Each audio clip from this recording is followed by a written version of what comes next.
It is a great pleasure for me and a real privilege to be able to address this fantastic event today. Thank you, Alexa, and thank you, Max.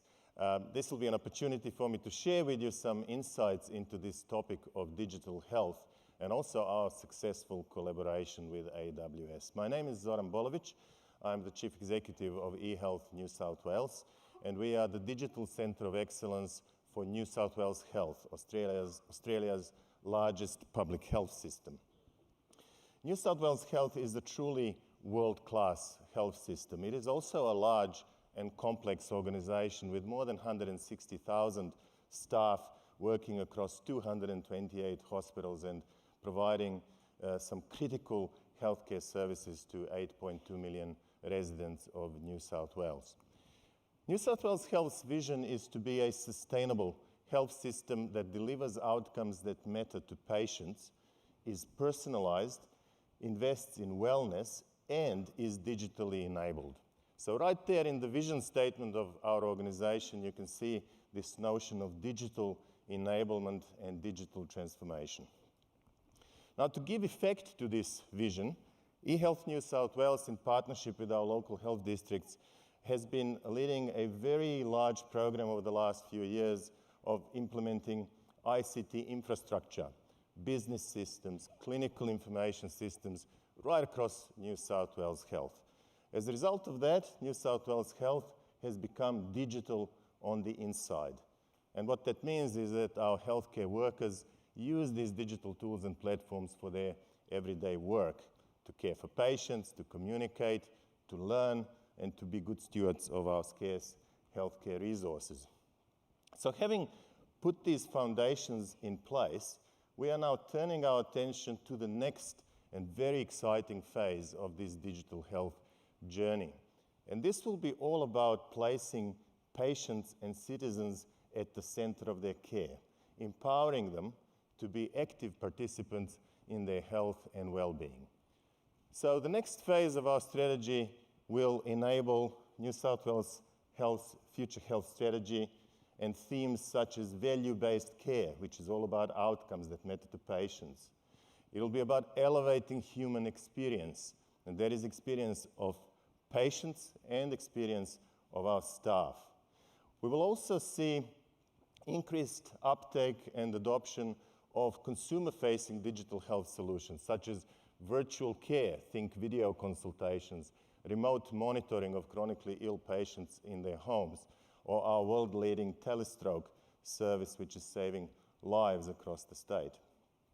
We will also see patient portals and apps, such as the New South Wales Health app that we are currently building, which will help people navigate what is often a complex healthcare landscape.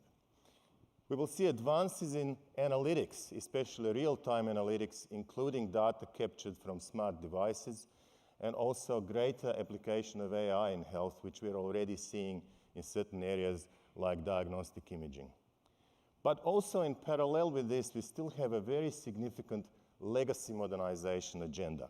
And this is where the cloud migration is playing a key role, along with adoption of API-enabled platforms and interoperability standards, because interoperability is a big challenge in health. So let me tell you a little bit about our cloud journey so far. Before 2018, our cloud adoption was small-scale, bespoke, usually to do with back-office systems.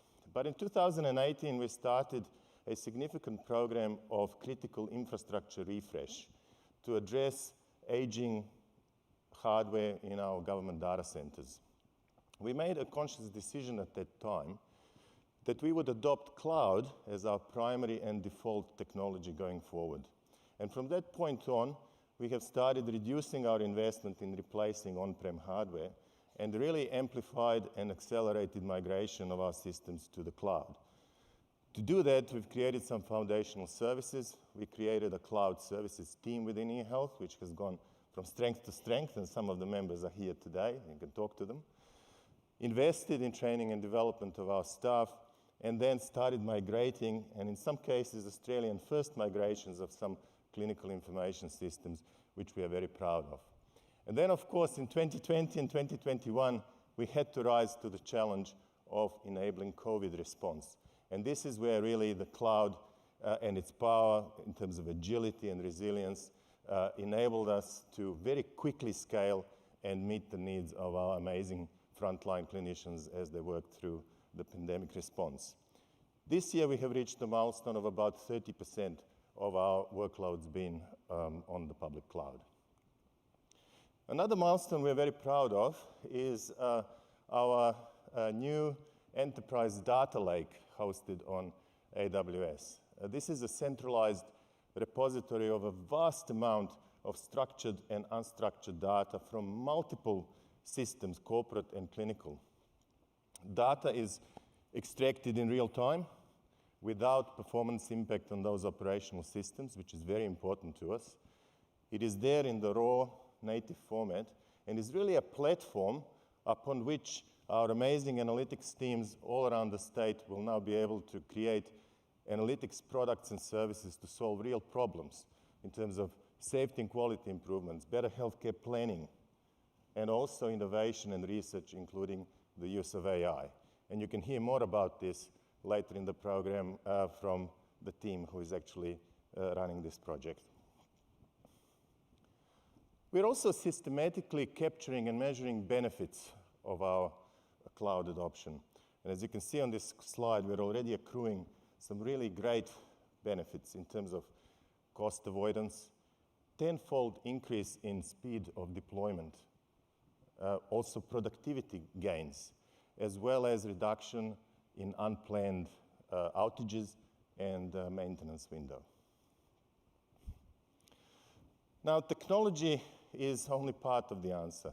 It has to go hand in hand with how we as an IT organization operate, how we are adopting new methodologies like Agile and DevOps and infrastructure as a code. So we started investing a lot in actually training and developing our staff so that they have the skills and competencies for the future. In partnership with AWS, we've developed cloud stream of our eHealth New South Wales Digital Academy, and more than 700 staff have already gone through this program. So let me wrap up this very quick overview of digital health by sharing a few final thoughts with you. We are hugely excited about the future of healthcare and the future of digital health. And there is no doubt in my mind that healthcare reforms and modernization in this country and around the world will be underpinned and enabled by digital adoption and digital technology. In turn, we have to enable that kind of a transformation through deep engagement and partnership with the community, with healthcare professionals, and with industry. So all of us will have a role to play in this process. Digital transformation of health also will depend on the ability to adopt and leverage the power of the cloud.